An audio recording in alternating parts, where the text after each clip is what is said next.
I remember being afraid of the dark. That seems foolish now, almost obscene in its innocence, like a child's fear of thunder or the imagined monsters beneath a bed. I was 23 standard years old when they took me, which means I have been what I am now for approximately 11,742 days. I know this because I count them. The counting is the only thing that proves I still exist somewhere inside this shell, inside this prison of meat and metal and sacred oils that I have become. My name was Theodore Vass, and I was a records clerk in the Administratum Tower of Hive Septimus on a world whose name I can no longer speak because my vocal processors were removed and replaced with a Vox unit that only produces the 17 authorized Servitor phrases necessary for my designated function. But I can still think. That is the horror they did not anticipate. Or perhaps they did, and it is part of the punishment. I do not know which possibility is worse. The corridors of the Departamento Munitorum archive facility stretch for 12 kilometers beneath the hive, and I have walked every meter of them 47,000 times, give or take 100 transits I may have lost during the periods when they perform maintenance on my power core. The smell down here is a symphony in 3 movements. First, the acrid bite of preservative chemicals that keep the ancient parchment and data slates from crumbling into dust. Second, the thick, cloying sweetness of sacred unguent supplied to machinery and blessed by tech priests who murmur binary prayers as they anoint the archive's climate regulators. Third, beneath it all, the subtle wrongness of my own body, the faint copper and ozone scent that emanates from the seams where my flesh meets my mechanical augmentations, where infection is kept at bay by a cocktail of antibiotics that pump through tubes embedded in what remains of my cardiovascular system. I was not always this way. I remember hands that could feel the texture of paper, eyes that could tire from reading, a throat that could grow parched and require water. I remember Alyssa, who worked 3 subsections over in tithe assessment, who had auburn hair she wore in a braid wound around her head like a crown, who smiled at me once in the communal refectory and made my foolish heart hammer against my ribs. I remember my mother's voice singing an old hive hymn about the Emperor's golden throne, back when I was small enough to believe in protection and providence. I remember the taste of ricaf, bitter and hot, drunk from a tin cup during the night shift when the archive grew cold and the ancient heating system groaned like a dying thing in the walls. These memories are trapped behind the firewall in my cerebral cortex, the one the tech priests installed when they lobotomized 70% of my frontal lobe and replaced it with a cogitator array. They are supposed to be inaccessible, locked away in the parts of my brain they deadened with targeted neural acid and replaced with sanctified silicon. But something went wrong, or perhaps it went exactly right in the worst possible way. Some fragment of what I was survived the procedure, a ghost in the machine, and I am conscious of everything, every single thing. The clicking of my mechanical legs against the archive floor, the servos in my spine whirring as I bend to retrieve another scroll from the endless shelves, the cold pressure of the data probe extending from where my right hand used to be, interfacing with the ancient cogitator terminals to update inventory logs that no living soul will ever read, the weight of the massive cargo compartment they installed in my torso, where my lungs and stomach and intestines used to be, now a hollow cavity lined with sacred metals and filled with whatever documents or relics I am programmed to transport from one section of the archive to another. I am property of the Administratum, Serial Designation Archive Servitor Theta 447, and I have not spoken a word of my own choosing in 32 years, 1 month, and 14 days. The day they took me began like any other, which is perhaps the most mundane horror of all, that your entire existence can pivot on a moment that arrives wearing the mask of normalcy. I had filed my standard reports, processed my assigned stack of deployment requisitions for guard regiments I would never see on worlds whose names were just strings of numbers and Gothic characters on parchment. The archive was quiet that morning, with only the usual sounds, the scratch of styluses on data slates, the shuffle of junior clerks moving between aisles, the distant hum of the climate regulators, struggling against the hive's oppressive heat. I was thinking about nothing in particular, or perhaps I was thinking about Alyssa, wondering if I would see her again during the midday prayer session when all the subsections gathered in the chapel antechamber to recite the litany of dutiful service.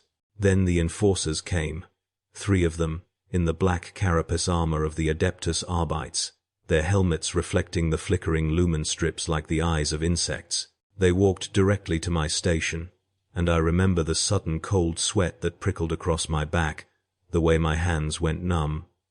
I had done nothing wrong. I was certain I had done nothing wrong. I paid my tithes. I attended prayer. I filed my reports accurately and on time. My loyalty to the God Emperor was beyond question. Theodor Vass, the lead enforcer said, his voice rendered metallic by his helmet's vox grill. By order of the Departamento Munitorum, you are hereby requisitioned for service repurposing under Article 777 of the Administratum Labor Optimization Act. I did not understand. The words made sense individually but formed no coherent meaning when assembled together. Service repurposing, labor optimization. The junior clerk at the adjacent station, a thin woman named Marda who had worked in the archive for 40 years, looked at me with something that might have been pity, or might have been relief, that it was not her name the enforcers had spoken. No one else looked up from their work. In the administratum, attention is a dangerous thing. There must be some mistake, I said, and I heard my voice crack like a child's. I am a loyal servant of the Emperor. I have committed no crime. No crime requires committing, the enforcer replied, and I could hear the boredom in his filtered voice. He had delivered this speech before, many times. The Departamento Munitorum has determined that your cognitive patterns and physical attributes make you suitable for conversion to servitor class labor. Your service to the Imperium continues, just in a different form. This is an honor. The Emperor provides purpose to all his children. They gave me 30 seconds to collect my personal effects. I had none, aside from a small, picked capture of my mother that I kept in my desk drawer. The lead enforcer examined it briefly, then placed it in an evidence bag. Personal attachments are no longer necessary for your new function, he explained. I never saw the picked capture again. The walk from the archive to the Medicae facility took 45 minutes. I know because I counted every second, some desperate part of my mind clinging to the measurement of time as proof that I still existed, that I was still real. The enforcers flanked me in a standard detention formation, and we moved through corridors I had walked 1,000 times before, past the refectory where I had seen Alyssa smile, past the chapel where I had recited prayers I barely understood, past the great bronze doors of the archive entrance where I had reported for duty every morning for 5 years. People moved aside as we passed, their faces carefully blank. No one asked questions. No one ever asked questions. The Medicae facility was located in sub-level 9, below even the archive, in a section of the hive I had never visited. The air there was different, colder, cleaner, scrubbed by industrial filtration systems until it tasted metallic on the tongue. The walls were bare rockcrete, painted sterile white, lined with Aquila symbols and purity seals that fluttered in the recycled breeze. Tech priests moved through the corridors like red ghosts, their augmented faces blank and inhuman, their mechanical appendages clicking and whirring as they attended to whatever sacred work occurred in this place. They brought me to a preparation chamber. The room was small and windowless, lit by harsh white lumens that made everything appear flat and unreal.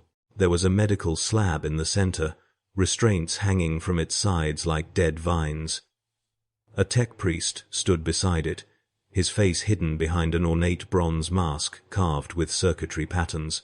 His mechadendrites swayed behind him like serpents, each tipped with different surgical implements that gleamed in the sterile light. "Remove your clothing," he said, his voice buzzing with mechanical undertones. "Place them in the designated receptacle. They will be recycled." I removed my clothing.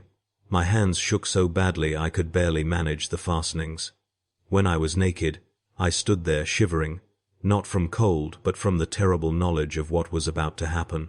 The tech priest gestured to the slab with one of his flesh and blood hands. I climbed onto it because there was no other choice, no appeal, no escape. The enforcers had already left. I was alone with the priest and his machines. "You have been selected for archive servitor conversion," the tech priest explained as he secured the restraints around my wrists and ankles. The metal was cold enough to burn. "The procedure will involve extensive cybernetic augmentation and neural reconditioning. Your cognitive functions will be optimized for your designated task parameters. You will retain sufficient consciousness to perform your duties, but will be incapable of distraction, rebellion, or independent thought. This is a sacred transformation. The Omnicia blesses all who serve the Imperium's machinery." I wanted to scream. I wanted to beg. I wanted to tell him about my mother, about Alyssa, about the dreams I had nurtured in secret of someday transferring to a position with slightly better quarters, maybe even a window that looked out over the hive's manufacturing districts where you could sometimes see the sky through the smog. But I could not speak. Terror had stolen my voice, or perhaps some small mercy, some final kindness, had silenced me, so I would not have to hear myself plead for compassion that would never come. The tech priest moved to a control panel on the wall and began entering commands into a data interface. Somewhere in the facility, machines awakened. I could hear them starting up, a rising chorus of mechanical sounds that seemed to come from everywhere at once. The lumens dimmed briefly as power redirected to the surgical theater. Then the ceiling above me split open, and an array of mechanical arms descended, each one ending in a different nightmare. Cutting lasers, bone saws, injection arrays, neural probes, cauterization units. "You will experience significant discomfort," the tech priest said, with the same clinical detachment one might use to describe a minor administrative delay. Anesthesia is considered unnecessary for servitor conversion, as the trauma assists in the neural reconditioning process.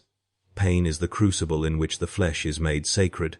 Embrace it as the Emperor's gift. The first cut was a line of liquid fire across my chest, and I discovered that I could scream after all. Time became meaningless in that room. Pain has a way of stretching seconds into eternities, of compressing hours into single endless moments of suffering.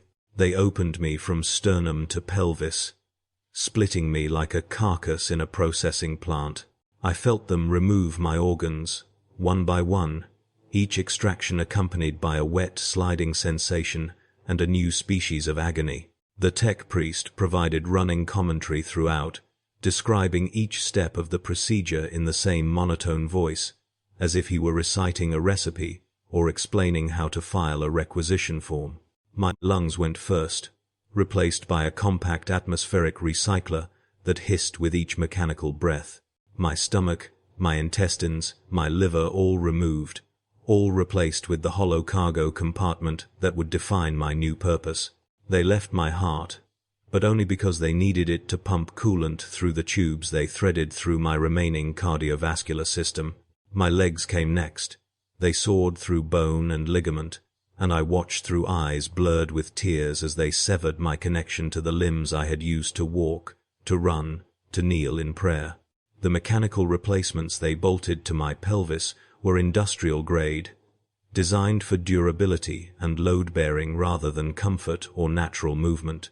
Each step I would take for the rest of my existence would be accompanied by the clicking of metal joints and the whir of servo motors. Then they moved to my arms. My hands, I could still feel my hands, could still remember the sensation of paper sliding between my fingers, the warmth of a cup of recaf, the possibility of someday touching Alyssa's auburn hair. They cut them away like pruning dead branches from a tree. The left arm they replaced with a standard manipulator limb, 3 mechanical fingers capable of precise grip but utterly without sensation. The right arm became the data probe, a long spike of blessed steel and copper that could interface directly with cogitator systems, turning me into a living extension of the administratum's endless data network. Throughout all of this, I remained conscious. That was the design, the cruel efficiency of the process. They wanted the trauma, wanted the agony to scour away the person I had been and leave only the function they required. But something went wrong, or perhaps it went right in a way they had not intended. When they finally reached my skull, when they cut through bone and peeled back the protective layers of my brain to inject the neural acid that would lobotomize me into compliance, some essential part of me retreated into the deepest recesses of my consciousness and survived. I felt it happening, the acid burning through neural pathways, the death of thought and emotion and memory. I felt myself disappearing, section by section, like watching a picked recording fade to static. My personality unraveled, my hopes dissolved, my fear evaporated, not because I became brave, but because I lost the capacity for terror. And yet, in the darkest corner of what remained, something small and defiant refused to die. Some fragment of Theodore Vass remained, trapped and screaming in the prison they had made of my body, conscious of everything but capable of expressing nothing. The cogitator array they installed in place of my frontal lobe was cold, so cold it felt like they had replaced my thoughts with winter itself. Through the new silicon pathways, information began to flow: task parameters, operational protocols, inventory procedures, all the endless bureaucratic minutiae that would become my entire existence. I understood it all perfectly, could access and process it with machine efficiency. But beneath that sterile comprehension, the ghost of who I had been wept and raged and mourned. When the procedure was complete, they stood me upright, my new legs locked into position with mechanical precision. My cargo compartment was empty, a hollow void where my humanity used to reside. The tech priest inspected his work, running diagnostic routines through direct neural interface, nodding with satisfaction as each system reported optimal function. "Archive Servitor Theta 447, he intoned, and I recognized the designation as my new name, the only name I would ever be called again. "You are operational. Report to your assigned station and begin your duties. Praise the Omnissiah. Praise the God Emperor of mankind." My Vox unit activated without my conscious choice, and I heard my voice. No, not my voice. A synthetic approximation that wore my voice like a mask speak the words, "Compliance. This unit acknowledges its purpose. Service is holy. Service is eternal." Inside the locked chambers of my surviving consciousness, I screamed, but no sound emerged except the authorized phrases they had programmed into my Vox unit. They sent me back to the archive, to the very corridors I had walked as Theodore Vass. But now I walked them as something else. Something less than human but still cursed with human awareness. The other clerks did not look at me, would not meet the optical sensors that had replaced my eyes. I was a reminder of what could happen to any of them, of how quickly flesh could be repurposed, how easily identity could be stripped away in service to the Imperium's endless hunger for labor. I saw Elissa once, in those first days after my conversion. She was carrying a stack of data slates through the archive's main transit corridor when our paths crossed. For a moment, our eyes met, or rather, my optical sensors focused on her face, and she looked at me. I saw the recognition flicker across her features, saw her understand who I had been, what I had become. Her face went pale, and something that might have been horror or pity or disgust twisted her expression. Then she looked away and hurried past, and I understood that Theodore Vass was dead to her, dead to everyone. I was Archive Servitor Theta 447 now, and nothing more. The work was simple, mindlessly repetitive, which is precisely why they had converted me rather than allowing me to continue as a clerk. A servitor does not grow bored. A servitor does not make mistakes from fatigue or distraction. A servitor simply performs its function with mechanical efficiency until it breaks down and requires maintenance or replacement. I retrieved documents from the archive shelves, transported them to the clerks who requested them, filed new materials according to the elaborate categorization system that governed the administratum's record-keeping. Hour after hour, day after day, year after year, the same corridors, the same shelves, the same endless cycle of meaningless tasks in service to an bureaucracy so vast that no single mind could comprehend its scope. But I was aware of all of it. That was the torture they had accidentally inflicted upon me, or perhaps it was not an accident at all. Perhaps somewhere in the Departamento Munitorum's labyrinthine hierarchy, some sadistic administrator knew exactly what they were doing, knew that the neural reconditioning process sometimes failed to completely extinguish consciousness, and considered this a feature rather than a flaw. A servitor that can still suffer is a servitor that exemplifies the Imperium's creed. Service through suffering, purpose through pain. I counted the days because I had nothing else.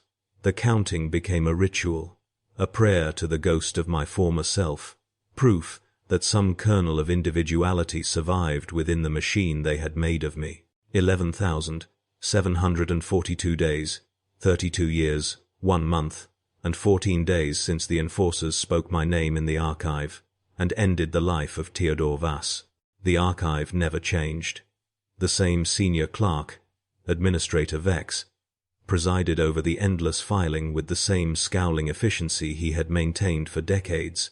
The same junior clerks cycled through their assignments, promoted or transferred, or occasionally requisitioned for servitor conversion like I had been.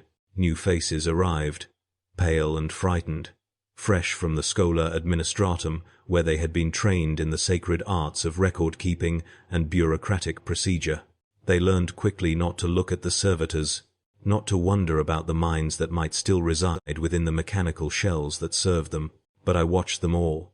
My optical sensors tracked their movements with machine precision, and the fragment of consciousness trapped within my cogitator array observed and remembered. I saw romances bloom and wither in the brief moments between filing assignments. I saw friendships form and fracture under the weight of quotas and competition for advancement. I saw fear and hope and ambition and despair play across faces that grew old in the archive's recycled air.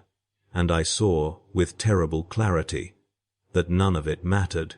The Imperium was a machine, and we were all servitors in our own way. Some just wore the uniform more obviously than others.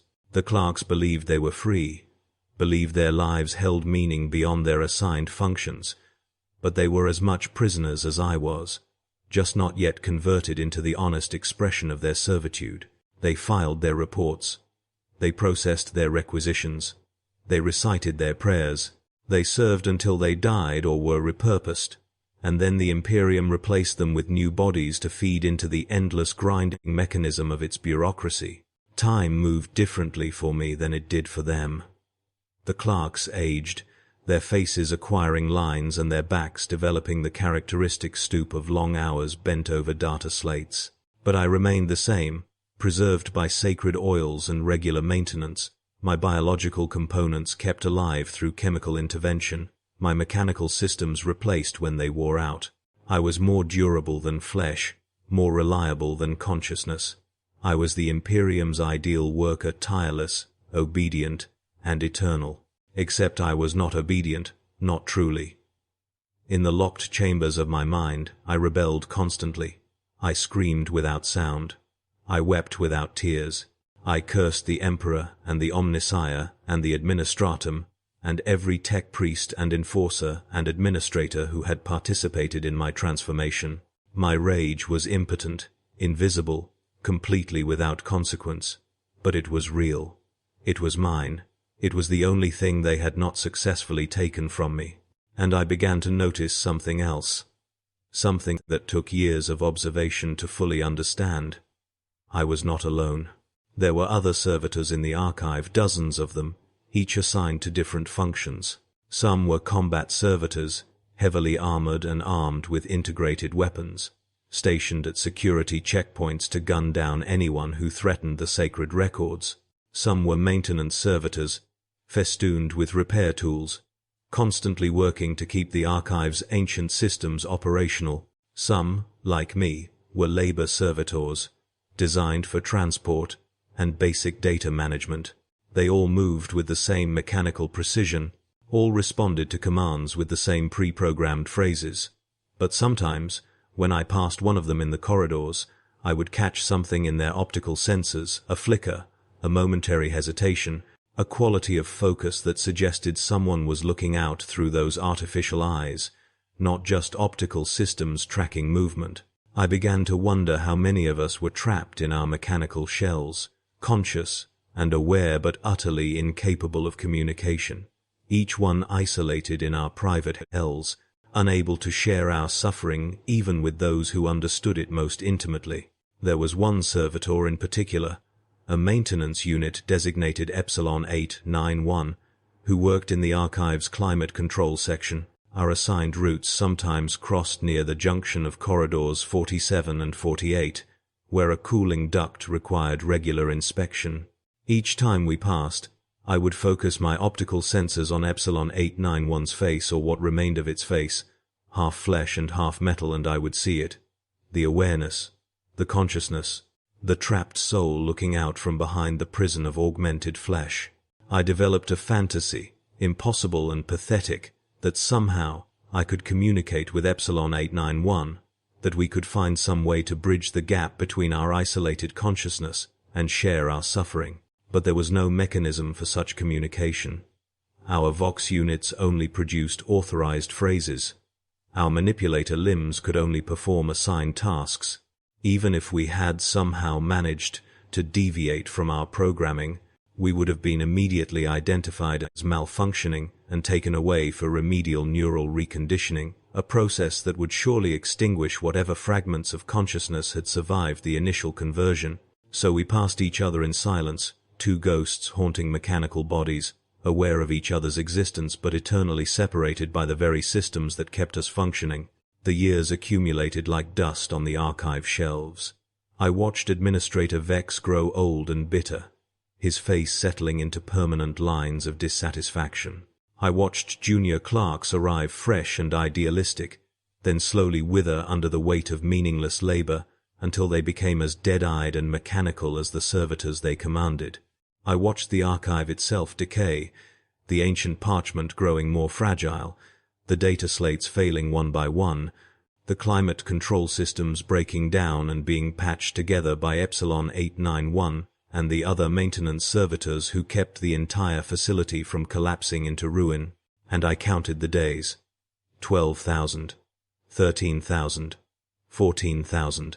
Each one identical to the last, each one a tiny eternity of consciousness trapped in a body that was no longer mine, serving a purpose I had never chosen, existing as property of an Imperium that had forgotten my name before it even finished converting me into a tool. There were moments, brief, terrible moments, when I almost wanted the last fragments of my consciousness to die, when the burden of awareness became too heavy, and I yearned for the true death of the self that had been promised when the neural acid burned through my brain. To be truly a servitor, truly a machine, free from the torture of memory and regret. But even that mercy was denied to me. The ghost of Theodore Vass clung to existence with stubborn desperation, as if suffering itself had become the last proof of humanity. The archive had a rhythm, a pattern of activity that varied only slightly throughout the standard year. Certain seasons brought influxes of new documentation after major campaigns. The Guard sent back casualty reports and after-action assessments by the thousands. During tithe processing periods, merchant vessels arrived with manifests and tribute records. Every 5 years, the Administratum conducted a comprehensive audit, and the archive filled with inspectors who examined records with the same devotion a priest might lavish on sacred texts. During one such audit, approximately 15,000 days after my conversion, something unusual happened. An inspector, a stern woman in the charcoal robes of a senior administrative auditor, noticed an irregularity in the archive's inventory logs. According to her data slate, a specific subset of documents classified requisition orders dating back 3 centuries showed signs of systematic filing errors. The documents had been repeatedly moved between sections, refiled in incorrect categories, and accessed outside normal protocols. She summoned me to her temporary station in Corridor 93. I approached with my standard mechanical gait, my cargo compartment empty, my systems running nominal. The inspector studied me with the cold assessment of someone evaluating malfunctioning equipment. Archive Servitor Theta 447, she said, consulting her data slate. Your task logs indicate you have handled the majority of these documents over the past 3 decades. Analysis suggests the filing errors correlate with your operational history. Inside my consciousness, I felt something like panic. Had my trapped awareness somehow influenced my actions? Had some subconscious rebellion manifested in small deviations from protocol, tiny acts of defiance that I was not even aware I was committing? The inspector interfaced her data slate directly with my access port, downloading my operational logs for review. I stood motionless, watching her face as she analyzed months and years of data, searching for the pattern that would explain the irregularity. Finally, she looked up, her expression thoughtful. "Interesting," she said. "Your task performance is within acceptable parameters. However, there is evidence of abnormal cognitive activity. Your neural pathways show fluctuations inconsistent with standard servitor brain patterns. This suggests incomplete lobotomization or neural degradation, allowing for partial consciousness restoration." She made a notation on her data slate. Recommendation: this unit should be scheduled for remedial neural reconditioning to ensure optimal performance and prevent potential malfunction. The Omnissiah demands perfection in all sacred machinery. And there it was, the death sentence, not of my body, but of the last fragment of myself. The inspector's report would be filed. Eventually, likely within the next standard maintenance cycle, I would be returned to the Medicae facility. They would open my skull again. They would inject more neural acid, or perhaps simply replace my remaining biological brain tissue with additional cogitator components. Whatever small part of Theodore Vass had survived for 32 years would finally be extinguished. I should have felt terror. I should have felt despair. Instead, I felt something unexpected. Relief. The burden of consciousness was about to be lifted. The torture of awareness would end. I would become what I had always appeared to be, a true servitor, a machine without a ghost, purpose without pain. The inspector dismissed me, and I returned to my assigned route. I continued my duties, transporting documents from shelf to clerk to shelf again, the same endless cycle. But something had changed.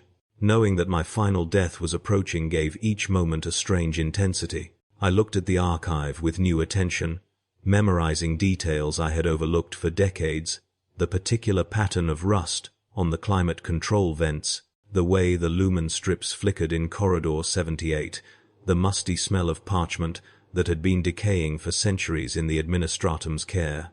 I watched the clerks with something approaching compassion. They did not know they were already servitors in all but name, already converted to the Imperium's purpose, their consciousness just as much a burden as mine. At least I understood the nature of my prison.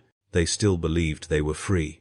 4 days after the inspector's assessment, I encountered Epsilon 891 again at our usual junction point. The maintenance servitor was calibrating a temperature sensor, its mechanical appendages moving with practiced precision. As I passed, I focused my optical sensors on its face, and I saw the awareness there, sharper than I had ever noticed before. Epsilon 891 was watching me, really watching me, with an intensity that went beyond simple object tracking. For a moment, one impossible, beautiful moment, we looked at each other. 2 trapped souls, recognizing each other across the void of our enforced silence. I do not know what Epsilon 891 saw in my optical sensors, but I hoped it was some mirror of the recognition I felt. We were not alone. Even in this hell, even locked in our separate prisons, we had seen each other. Then the moment passed. Epsilon 891 returned to its work. I continued down the corridor. The encounter lasted perhaps 3 seconds, and nothing had changed except that something essential had been communicated. Something that had no words but was nonetheless real and true and important. That night, or what passed for night in the archive, when the lumens dimmed to their minimal setting, and the skeleton crew of night shift clerks worked in pools of isolated light, I stood in my designated charging alcove and thought about Epsilon 891, about the other servitors scattered throughout the archive, about all the converted souls serving the Imperium in silence. How many of us were there? Hundreds? Thousands? Millions across the hive, across the world, across the galaxy. An empire of ghosts, each one conscious and aware and utterly helpless, serving purposes we had never chosen and could never escape. The Imperium, in its infinite wisdom, had created the perfect punishment. Eternal servitude with full awareness of what had been taken from us. We were living warnings to anyone who might dare to dream of something more than service. We were monuments to the futility of individuality in the face of the Imperium's endless hunger. We were what happened when flesh was made sacred through suffering. 6 days after my encounter with Epsilon 891, the maintenance order arrived. A tech priest and 2 servitors came to collect me. The tech priest, a different one than had performed my original conversion, carried a data slate showing the inspector's report and the approved remediation protocol. Archive Servitor Theta 447 was to be returned to the Medicae facility for neural reconditioning. Expected duration: 6 hours. Expected outcome: restored optimal function with elimination of abnormal cognitive activity. I walked between them down the familiar corridors, leaving the archive behind. We passed Administrator Vex, who did not look up from his work. We passed junior clerks who carefully averted their eyes. We passed Epsilon 891, working on a faulty ventilation port near Corridor 32. The maintenance servitor paused in its work as we approached. I focused my optical sensors on its face one final time, and I saw the knowledge there. Epsilon 891 understood where I was being taken, understood what it meant. In that moment, I wanted desperately to speak, to say something, anything that would bridge the gap between us. But my Vox unit remained silent, locked to its 17 authorized phrases, none of which could express what I needed to say. So instead, I simply looked. I looked at Epsilon 891 with all the awareness and consciousness I possessed, and I hoped that somehow, in some way, my fellow prisoner understood. We are here. We are aware. We suffer. We endure. You are not alone. Then we passed, and Epsilon 891 returned to its work, and I continued toward the Medicae facility and the extinction that awaited me there. The facility had not changed in 32 years. The same white walls, the same sterile smell, the same cold light that made everything appear flat and unreal. They brought me to a different chamber this time, smaller than the one where my conversion had occurred, equipped with more specialized equipment for neural work. The tech priest directed me to a chair, not a slab this time, just a chair with a head restraint and clamps for my mechanical limbs. Archive Servitor Theta 447, the tech priest intoned. You have been identified as experiencing abnormal cognitive patterns. This reconditioning will correct the malfunction and restore you to proper function. The Omnissiah rewards faithful service. The Emperor protects. I sat. They secured my restraints. The tech priest began preparing his instruments, calibrating neural probes and measuring doses of chemical solutions I could not identify. My death approached with the same bureaucratic efficiency that characterized everything in the Imperium. I would be corrected, optimized, made pure in my purpose, and empty in my consciousness. The ghost of Theodore Vass would finally be exorcised from the machine that bore his stolen flesh. I should have been afraid, but I felt only exhaustion. 32 years of consciousness had worn me down to nothing. The relief of oblivion called to me like sleep calls to someone who has gone too long without rest. Let it end. Let me finally become the servitor they intended to create. Let the burden of awareness lift and never return. The tech priest moved behind me, and I felt the touch of his mechadendrites against my skull, probing for the access ports that would allow him to inject the neural acid directly into my remaining brain tissue. He muttered a prayer to the Omnissiah, asking for the machine god's blessing on this sacred work of optimization. Then the door to the chamber opened, and everything changed. An inquisitor entered the room. I knew what he was immediately: the equals symbol on his chest. the authority that radiated from him like heat from a furnace.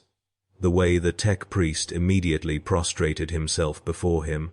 Inquisitors were the Emperor's will made manifest, answerable to no authority save their own judgment and the God Emperor himself. In the hive, their appearance was rarer than meteor strikes and infinitely more terrifying. "Halt this procedure," the Inquisitor commanded. His voice was quiet but absolute, the kind of voice that expected obedience because it had never experienced anything else. The tech priest rose from his prostration, his mechanical voice buzzing with confusion. "Lord Inquisitor, this servitor has been scheduled for remedial neural reconditioning. The order came from—" "I am aware of the order," the Inquisitor interrupted. "I am countermanding it." He approached me, his pale eyes studying my mechanical body with an intensity that suggested he was seeing more than just servitor components. "This unit is no longer property of the Departamento Munitorum. As of this moment, it is requisitioned under my authority for purposes of investigation." The tech priest's confusion was evident even through his expressionless bronze mask. "Lord Inquisitor, I do not understand. This is a defective servitor. What possible—" "Your understanding is not required," the Inquisitor said softly, and something in his tone made the tech priest fall immediately silent. "Release the restraints and transfer custody to my staff. The Emperor's Inquisition has need of this particular servant." They released me. The tech priest provided the Inquisitor with my maintenance logs and operational history on a data slate. I stood, my mechanical legs locking into position, my systems running nominal despite the confusion that raged in my trapped consciousness. What was happening? Why would an Inquisitor want a defective servitor? What purpose could I possibly serve for the Emperor's holy investigators? The Inquisitor led me from the Medicae facility, followed by 2 warriors in power armor, members of his personal guard, marked with symbols I did not recognize. We walked through corridors I had never seen before, deeper into the hive's administrative sections, past checkpoints where guards prostrated themselves as we approached. Finally, we reached a secured chamber behind blast doors thick enough to survive orbital bombardment. Inside was what appeared to be an interrogation room, but instead of the usual implements of coercion, the chamber was filled with advanced cogitator systems and neural interfaces. A woman in the crimson robes of a high-ranking tech priest stood waiting, her face hidden behind an elaborate mask covered in glowing circuits. "Magos," the Inquisitor said, "I present Archive Servitor Theta 447. As I suspected, it has been scheduled for neural reconditioning due to evidence of retained consciousness." The Magos approached me, her mechadendrites extending to interface with my access ports. I felt her presence in my systems, a cold digital touch that seemed to reach directly into my trapped consciousness. "Fascinating," she said, her voice heavily modulated. "The neural patterns are unmistakable. This servitor retains approximately 47% of its original consciousness, fragmented but functionally aware. It is conscious of its condition, but completely unable to express or act upon that consciousness. Can you communicate with it?" the Inquisitor asked. The Magos was silent for a moment, her fingers dancing across a control panel. Then I felt something new, a connection being established, a bridge being built between my locked consciousness and an external interface. Through my optical sensors, text began to appear, projected directly into my visual cortex. "Can you understand this message? If yes, focus your optical sensors on the word affirmative. If no, focus on negative." "Affirmative, negative." I stared at the word affirmative with every ounce of awareness I possessed.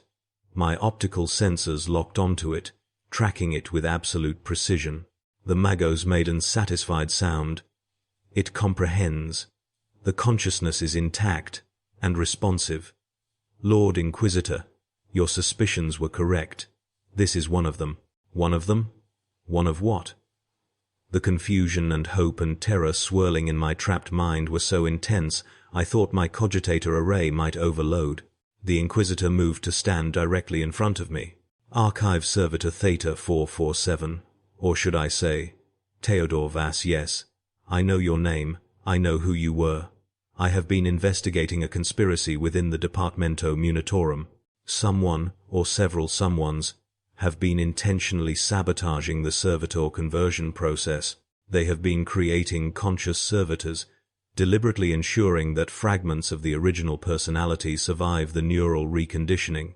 The result is thousands, perhaps tens of thousands, of aware servitors trapped in mechanical bodies across this world, and possibly others. He paused, letting this information settle. We do not yet know why. It may be a form of punishment for some unknown transgression. It may be a heretical experiment. It may be simple sadism elevated to industrial scale. But what we do know is that you and servitors like you are victims of a deliberate crime against the Imperium's laws regarding servitor creation. The words crashed through my consciousness like a tidal wave. It had not been an accident. My continued awareness was not some random malfunction or cruel twist of fate. Someone had done this to me deliberately. Someone had ensured that Theodor Vass would survive to experience every moment of his transformation into Archive Servitor Theta 447. We need your help, the Inquisitor continued. We need you to testify to what you have experienced. We need you to help us identify other conscious servitors. And in exchange, I offer you a choice that no servitor has ever been given.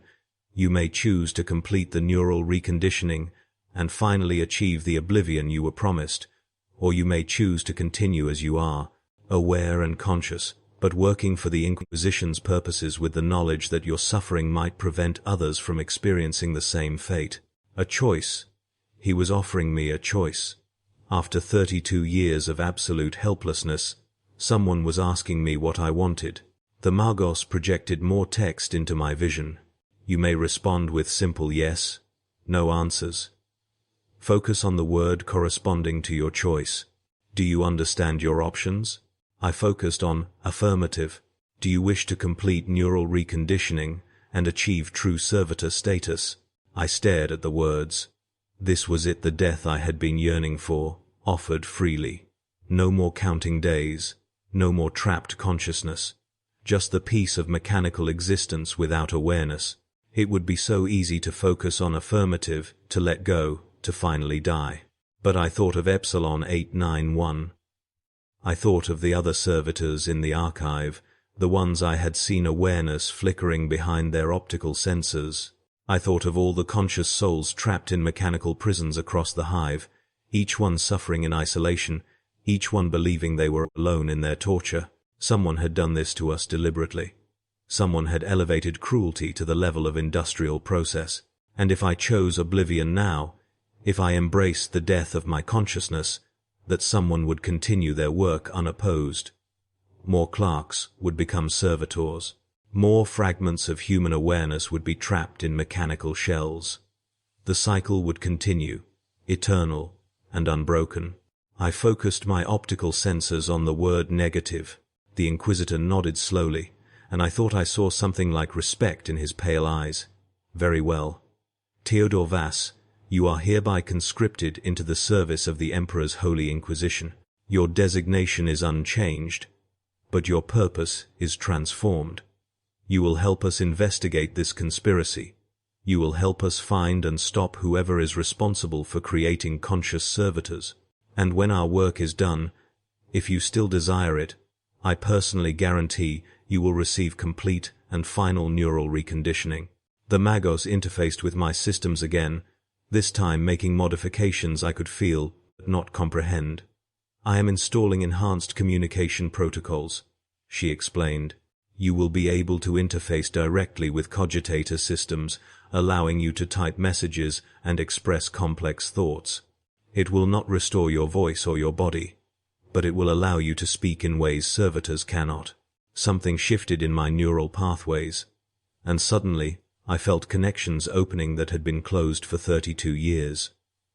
Through the room's cogitator interface, I could access a text input system. With focus and concentration, I could move a cursor, select letters, form words.